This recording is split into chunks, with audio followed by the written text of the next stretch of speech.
Well, for decades, only crackpots and crazy people believed in UFOs. That's what I thought anyway.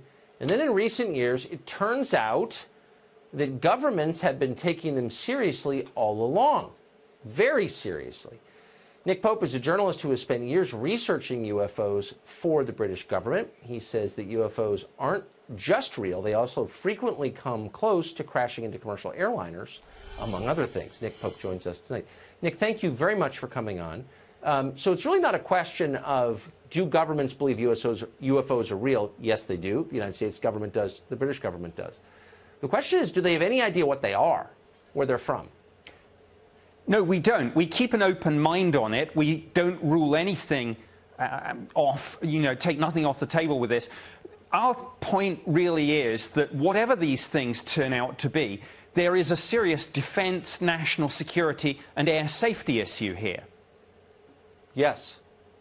Well, so that's kind of the nub of it, and that is that's where my interest comes from. So why aren't governments encouraging the population to, as they say about terrorism, if you see something, say something, report sightings to the government so we can make sense of this potential threat?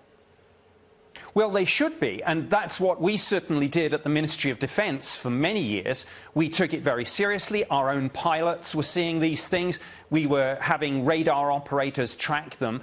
And we knew, again, through intelligence and through open source material, we knew that the Russians and the Chinese and others were working on this too. The problem was that just the pop culture baggage from the term UFO, flying saucer, little green men, people don't take it seriously. But they should. So we've ruled out, I think, that these are aircraft, experimental aircraft, or technically advanced aircraft from other countries. Is that true?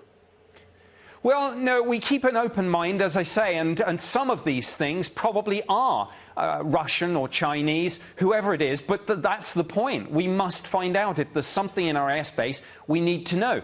For years, governments said they didn't do this. They did.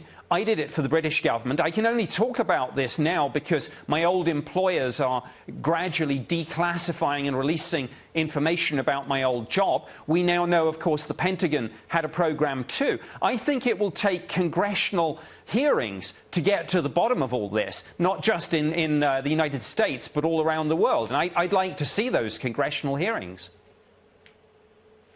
Commercial pilots have very often reported sighting objects in the air that seem to defy the laws of physics.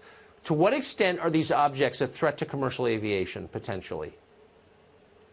Well, certainly the British Ministry of Defence and our Civil Aviation Authority, which is the UK equivalent of your FAA, have dozens of cases in our files about near misses, some of which where pilots have had to take evasive action. And again, it comes back to the point. I don't care, in one sense, what these things are, but when there is this flight safety concern, when we have these near misses, we sure as heck should be doing more to find out. That's for sure. Nick Pope, really one of the most credible experts on this subject. I hope you will come back on our show. I appreciate it. Good to see you.